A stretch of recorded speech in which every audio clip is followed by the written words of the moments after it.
There is a myth that controls the lives of most people. It is the belief that your life is shaped by what happens to you. They believe that the events of the day determine the quality of the day. If the traffic is good, it is a good day. If the boss is angry, it is a bad day. If the economy is up, they are happy. If the economy is down, they are afraid. They live their lives like a leaf in the wind. Blown here, blown there. Reacting. Always reacting. But this is a lie. It is a fundamental misunderstanding of how a human life is built. Your life is not shaped by the events. Your life is shaped by your thoughts about the events. It is not what happens to you that matters. It is how you think about what happens to you. Two men can lose the same job on the same day. One thinks, I am a failure. My life is over. He sinks into depression. He stops trying. The other thinks, this is a wake-up call. I have been stagnant.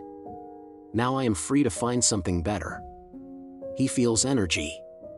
He learns a new skill. He rises. Same event. Different thought. Different destiny. The myth is that you are a victim of your circumstances. The truth is that you are the architect of your experience. And the blueprint is your daily thinking. If you do not learn to govern your thoughts will govern you. And an ungoverned mind is a dangerous master. It is like a car with a brick on the accelerator and no driver behind the wheel. It will go fast, but it will crash. We are here to talk about how to put the driver back in the seat. We are here to discuss 5 rules for governing your daily thoughts. Not just controlling them. Governing them. Governing implies authority. It implies a system. It implies order. Before we get to the rules, you must understand the invisible work that is happening right now inside your head. Think of your mind as a great city. In this city, there are millions of citizens. These citizens are your thoughts. Some are productive citizens. They build. They solve problems. They bring hope.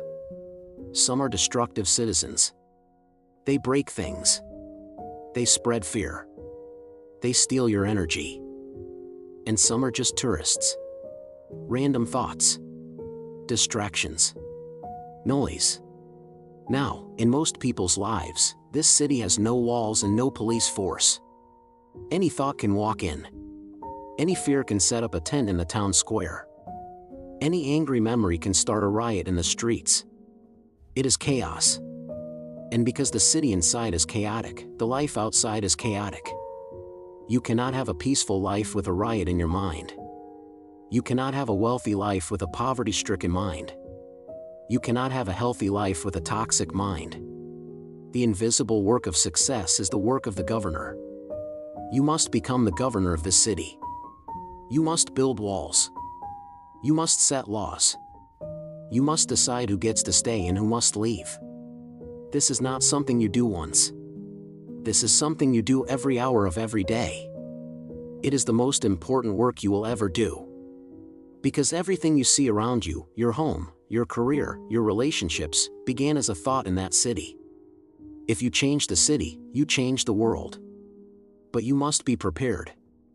There is a law of preparation and opportunity. Usually, we think of this in terms of skills or money. But it applies to the mind first. You cannot build a strong mental defense in the middle of a crisis. When the tragedy hits, when the market crashes, when the conflict starts, it is too late to start training your mind.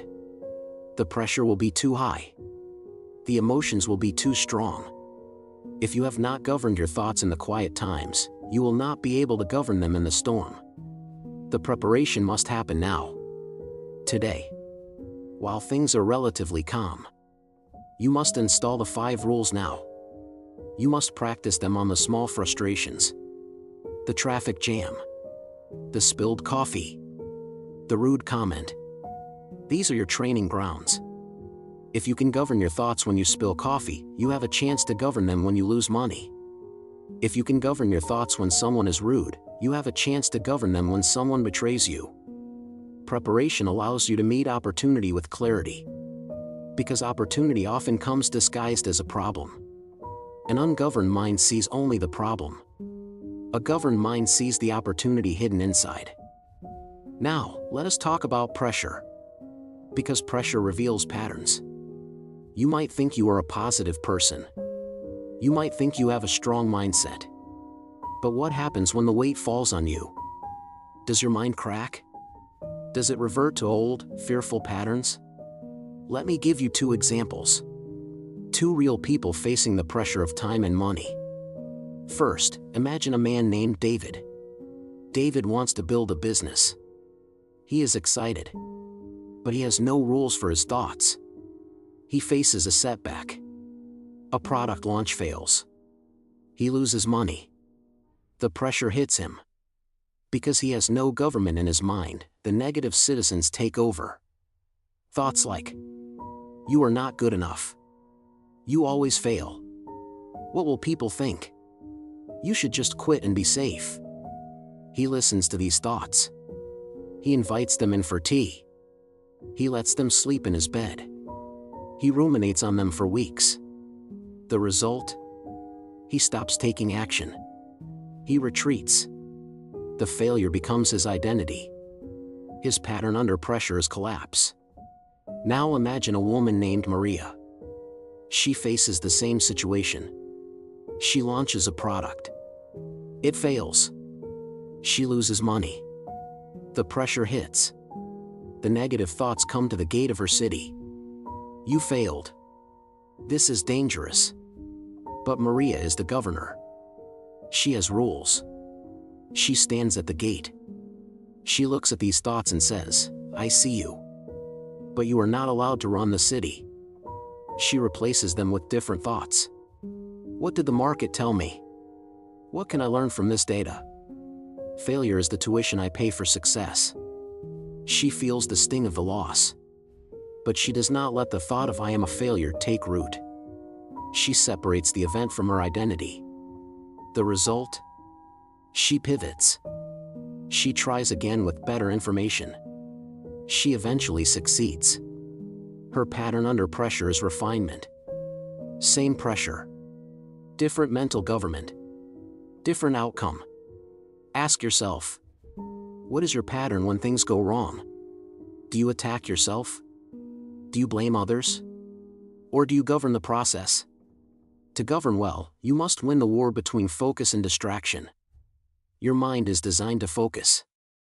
But the world is designed to distract. We live in an age of information overload.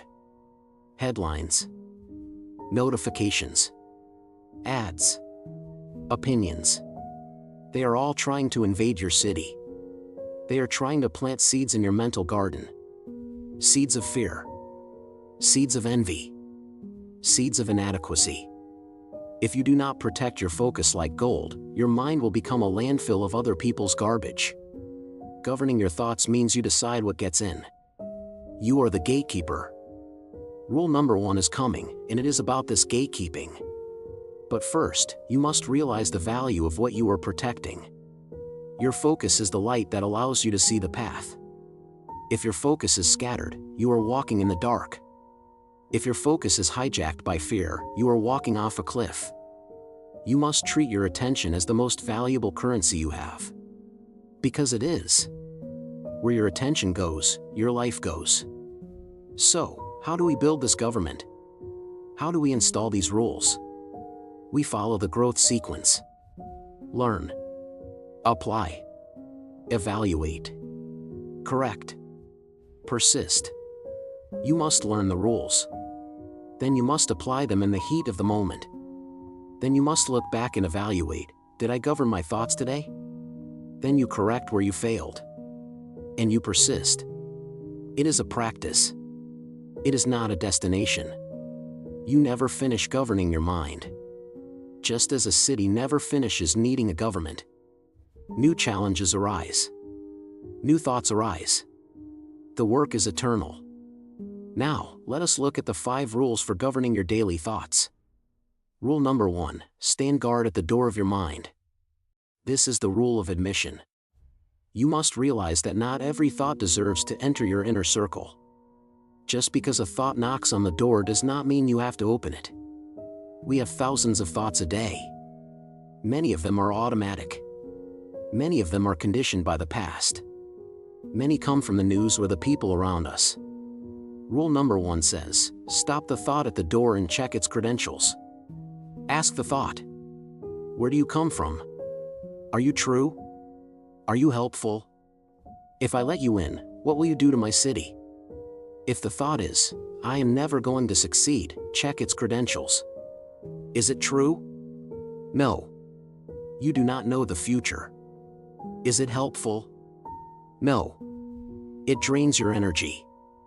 Then reject it. Say, you are not welcome here. This sounds simple, but it requires great awareness.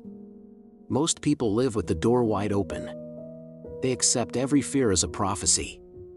They accept every criticism as a fact. You must be suspicious of your initial thoughts. Your first thought is usually your conditioning. Your second thought is your choice.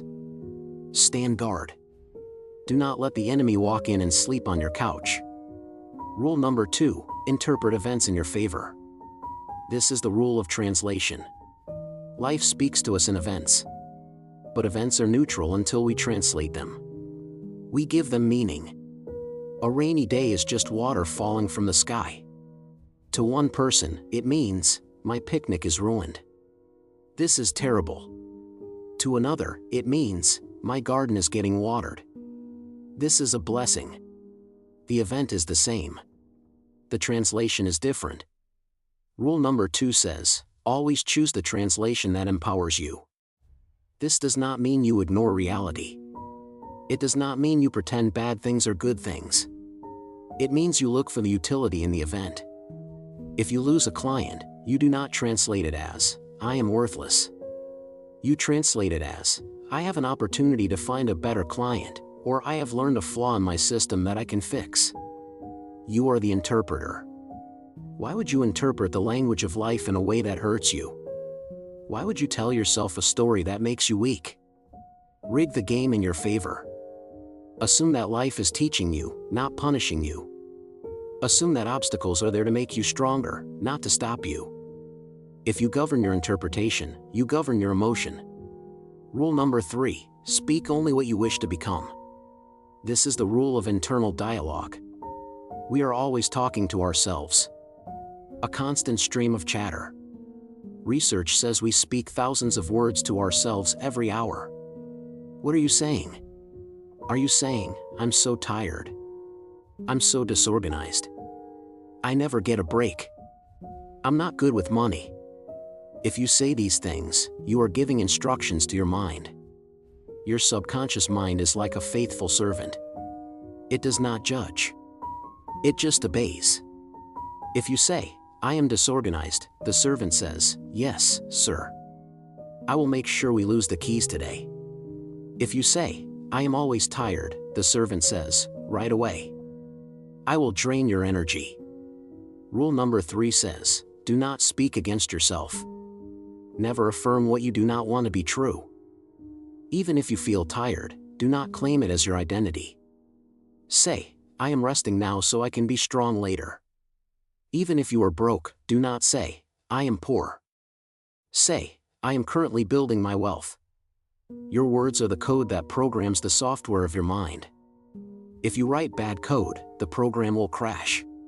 Write code that leads to the result you want. Speak to yourself with the same respect you would speak to a king or a queen. Because you are ruling the city. Rule number 4, evict the squatters. This is the rule of releasing the past. A squatter is someone who lives in a house without paying rent and refuses to leave. In your mind, squatters are old grudges, old regrets, old arguments, old failures. They live in your head. They eat your food, your energy. They take up space. And they pay no rent. They contribute nothing to your future. Why are you letting them stay? You relive an argument you had 5 years ago. You get angry all over again. Why? That person is not even in the room. They are out living their life. But you have given them a room in your mental palace. Rule number 4 says, evict them. You must issue the eviction notice. And the notice is forgiveness and acceptance. Forgiveness is not saying what they did was right.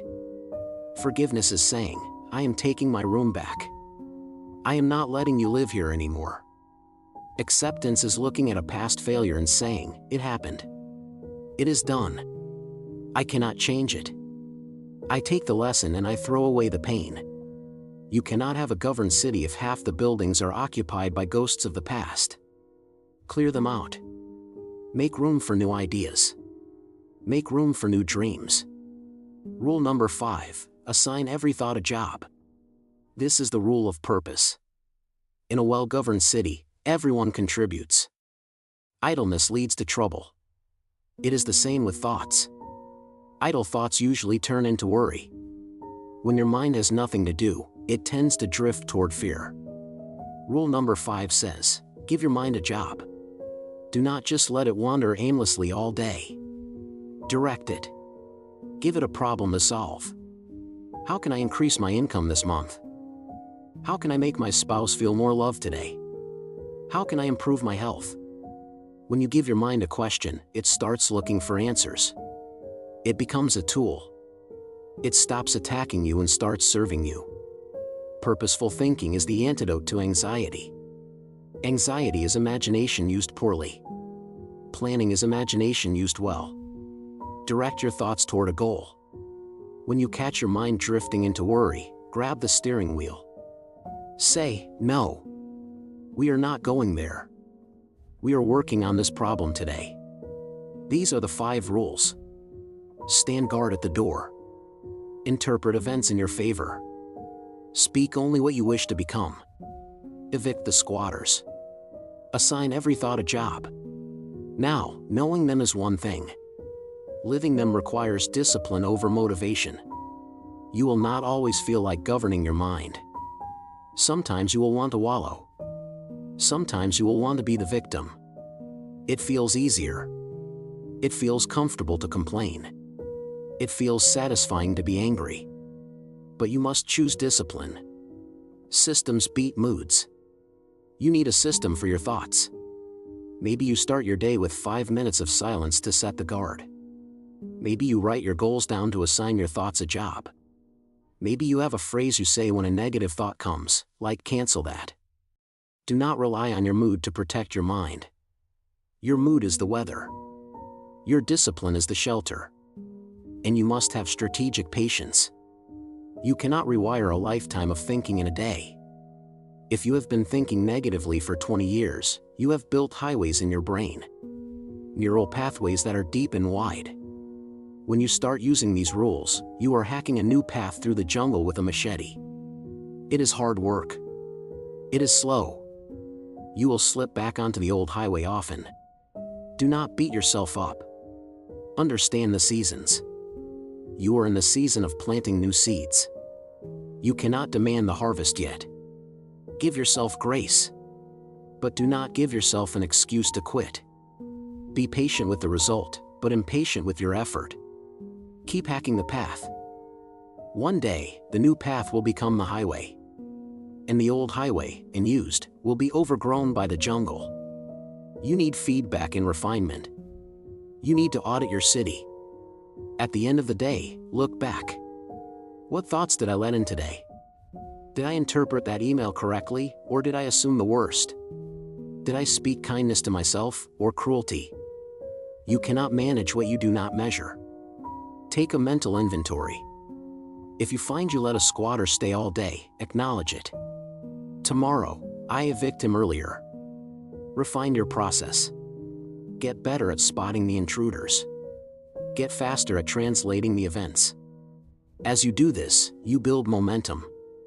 The flywheel effect begins. When you govern your thoughts, you feel better. When you feel better, you take better actions.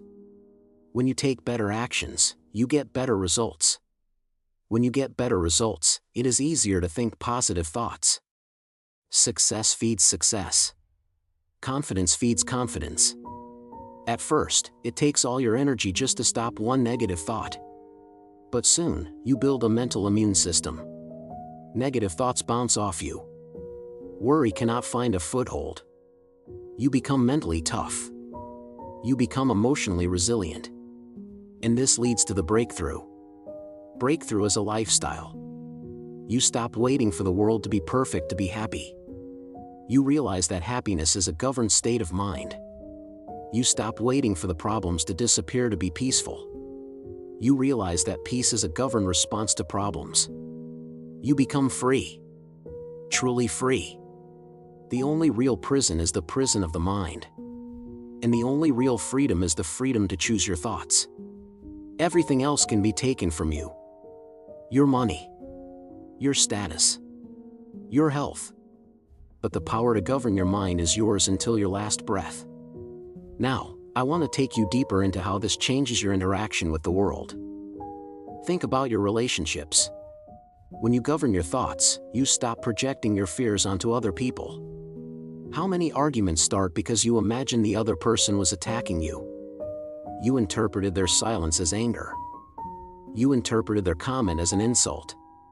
You told yourself a story about their intentions. But if you follow rule number 2, interpret events in your favor, you change the dynamic. Instead of assuming malice, you assume misunderstanding. Instead of getting defensive, you get curious. Help me understand what you meant. Suddenly, the conflict disappears. Because the conflict was mostly in your head. When you follow rule number 3, speak only what you wish to become, you stop complaining to your partner or friends. You stop being the person who drags the energy of the room down. You become a source of light. People want to be around you. Because you are not polluting the air with negativity. Governing your thoughts makes you a better leader. A leader cannot afford the luxury of a negative thought. If the leader panics, the team panics. If the leader doubts, the team despairs. The leader must stand guard. The leader must translate the crisis into a challenge. The leader must speak victory before it happens. If you want to lead, in your family, in your business, in your community, you must first lead the citizens of your own mind. Now, let us consider the concept of mental diet. Just as you cannot be healthy if you eat junk food all day, you cannot be mentally strong if you consume junk information all day. Rule number 1, stand guard, implies that you must curate your inputs. If you watch news that is designed to scare you for 2 hours a day, do not be surprised if you are anxious. You are eating fear. If you scroll through social media and look at people who seem richer and happier than you, do not be surprised if you feel inadequate. You are eating envy. You must change the diet. Read books that strengthen your philosophy. Listen to voices that encourage your potential. Study history to gain perspective. When you feed your mind with protein instead of candy, your thoughts become muscles instead of flab. You get stronger. You can handle heavier weights. This is part of the invisible work. No one sees what you read. No one sees what you listen to in your car. But they see the result. They see the stability. They see the wisdom. Let us go deeper into rule number 4, evicting the squatters. This is often the hardest one. Why? Because we get addicted to our pain. We get addicted to our victim story.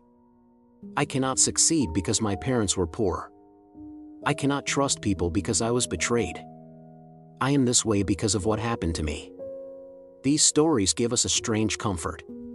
They excuse us from trying. They explain our failure.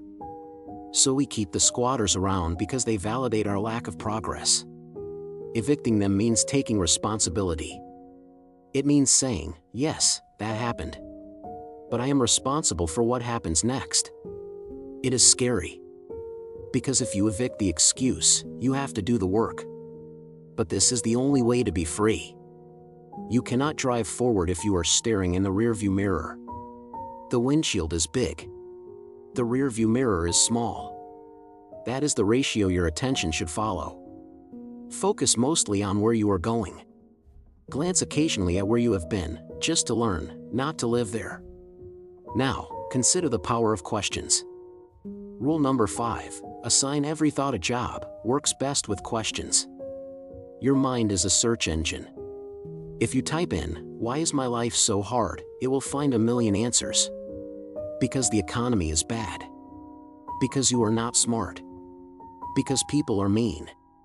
It will give you evidence to support your misery. But if you type in, "How can I make this day great?" it will search for that too. You can call a friend. You can finish that project. You can go for a walk. The quality of your life is determined by the quality of your questions. Govern your questions. Ask empowering questions. What is the hidden opportunity here? What am I grateful for right now? Who can I help today? Force your mind to search for the good. Force it to search for the solution. At first, it will resist. It is used to searching for problems. But keep typing in the new search terms. Eventually, the algorithm changes. Let us talk about the space between thoughts. We are often so identified with our thoughts that we think we are our thoughts. But you are not your thoughts. You are the observer of your thoughts. You are the governor. The governor is not the citizen. The governor watches the citizen. When you have a crazy thought, try to step back. Look at it. Say, "That is an interesting thought. I wonder where it came from." Do not judge it. Do not fight it. Just observe it. When you observe it, you create space. And in that space, you have choice. Do I want to keep this thought? Or do I want to let it go? This is mindfulness. It is the ability to stand on the balcony of your mind and watch the parade of thoughts go by, without jumping into the street and joining every float. Some floats are ugly. Let them pass. Some floats are beautiful. Join those. This separation is crucial. It saves you from being hijacked by emotion. An emotion is just a physical reaction to a thought.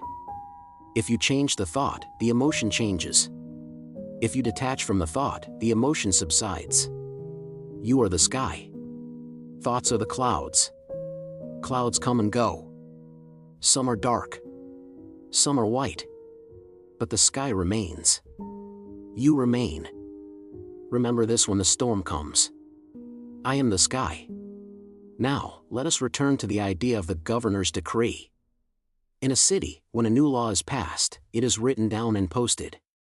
You should write down your mental laws. Your affirmations. Your core beliefs. Write them on a card. Read them every morning. I am a person of discipline. I find opportunity in every obstacle. I am responsible for my own happiness. This is how you post the laws in the town square of your mind. You remind the citizens of the rules. Repetition is the mother of learning. You have to say it until you believe it. And then you have to say it until you live it. Do not be afraid of sounding repetitive. Your negative thoughts are repetitive. They repeat the same worries every day. You must combat negative repetition with positive repetition. You must outtalk your fear. You must outlast your doubt. This is a battle of attrition. And you have the advantage. Because you are conscious. The negative thoughts are usually unconscious. Consciousness always wins if it persists. Turn on the light. Darkness cannot exist in the presence of light. It does not fight the light. It simply vanishes. Your awareness is the light. So, as we close, I want you to visualize your mind right now. Is it a chaotic marketplace? Is it a battlefield? Or is it a well-governed city? Clean streets. Strong walls. Productive citizens. Purposeful activity. You are the architect. You are the builder. You are the governor. Do not abdicate your throne. Do not let the mob rule. Take your seat. Pick up the pen. Write the laws. Enforce the boundaries. Start today. With the very next thought that enters your head. Stop it at the door. Check its ID. If it is a friend, let it in. If it is an enemy, turn it away. It is simple. But it is not easy. It is the hardest work you will ever do. And it is the most rewarding.